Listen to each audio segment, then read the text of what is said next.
Standing here now, what do you see as being, the biggest achievements really of the master plan and of Liverpool ONE? Well, speaking on behalf of BDP and having led the master plan from day one, I think quite simply it's the overall impact you see on the city, looking down on the streets, people enjoying the streets, enjoying the spaces. The whole project has transformed the city's fortunes, putting very simply, over the last 5 years, and it's that reward which I think is hugely satisfying. How difficult has it been in knitting together what were fairly disparate parts of the city? How much of a challenge was that, and how were you able to solve it? Well, inevitably the sheer scale of what we've achieved, 42 acres of city centre, was a massive challenge, but it's one we've addressed in terms of changing the character of the project to suit the character of the city. So we've built on the qualities, we've built on the existing buildings, we've built fantastic new public spaces, great public routes, and that's very much part of the BDP ethos in terms of quality of buildings and quality of public spaces, and that ultimately is the great reward of the project. On a personal level, what's given you the greatest sense of satisfaction, given that you're a Liverpudlian? Indeed, I was brought up in the city and trained in the city, and again thinking about that question over many months, if not years. I mean, for me, seeing the phase one of the project open last year, seeing people stream into the site, seeing the city reconnected, the streets reinvigorated, seeing the Albert Dock brought to life again, just fantastically and rewarding, and the transformation literally happened overnight on that very day. I guess historically, the sort of inevitable criticism of architects and architecture is that it's that architects are making buildings for themselves and their own pride, and not necessarily for the public. Yeah.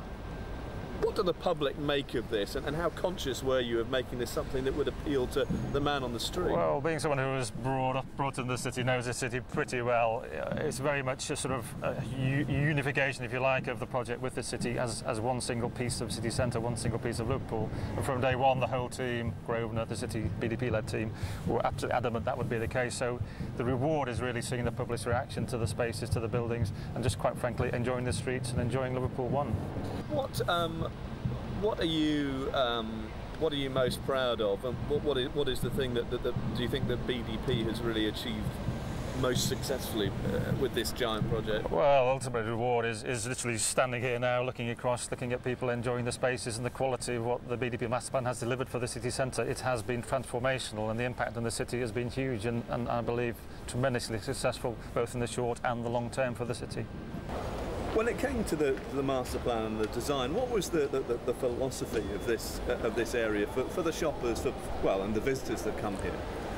Well, we're standing in the heart of South Strand Street, which is one of the 5 quarters that we delivered as part of the BDP master plan. But it's about not just this street; it's about variety, and it's about choice, and it's about quality. And essentially, that's what the master plan has delivered. It's about city centre living, it's about city centre working, city centre shopping, and enjoying spaces like the street and the park above us.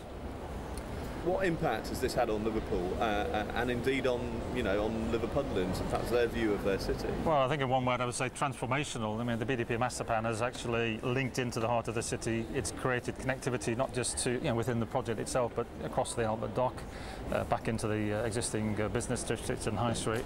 It's about making that connectivity and making it work for Liverpudlians, and them enjoying the space and enjoying the streets that we've created.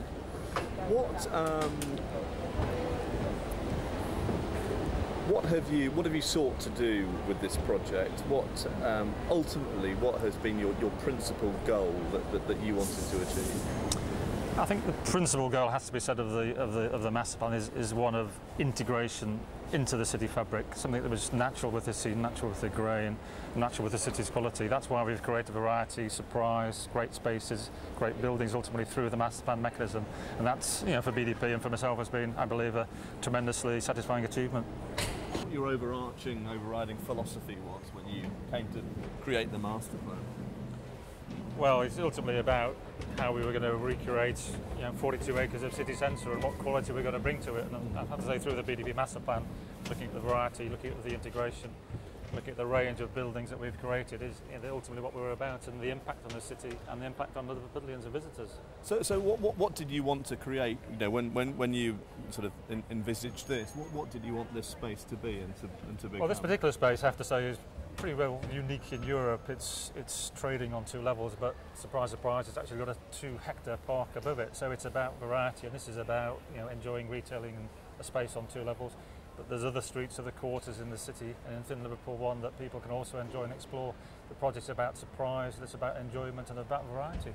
What was the biggest challenge for you then in seeking to create something sort of architectural on such a grand scale? Well, it goes back to the basic principle of good master plannings and good urban design. It's about the quality of the routes, the quality of the spaces, the framework for the architecture. And you only have to look around in the streets and see how people are enjoying the spaces to get that reward. It's really fantastic, and the response from Liverpudlians and visitors alike has been tremendous, quite frankly. Let's just take a slow walk this way. So, how do you respond to that criticism or that suggestion that what we've got here is slightly generic in terms of something that in a city centre, a shopping centre in a city centre? Well, clearly the whole approach from day one has been just to avoid that in terms of a typical mal context. That, quite frankly, from Grosvenor's point of view, from the city's point of view, from BDP's point of view, just was not on the agenda. So we've tried to create, and we have created, I believe, a great variety, great experience as you walk through the streets, not just this street, but the other streets, the arcades, the other routes through the city and through Liverpool ONE.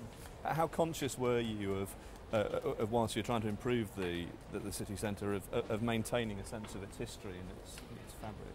Well, it's hugely important. I mean, just beyond us is the birthplace of the city, the Old Dock, and that literally was a springboard for the city and springboard for the geometry of the master plan and how the master plan has responded to that through a variety of streets. Returning existing buildings, quality buildings, is what the variety and quality of the project is all about.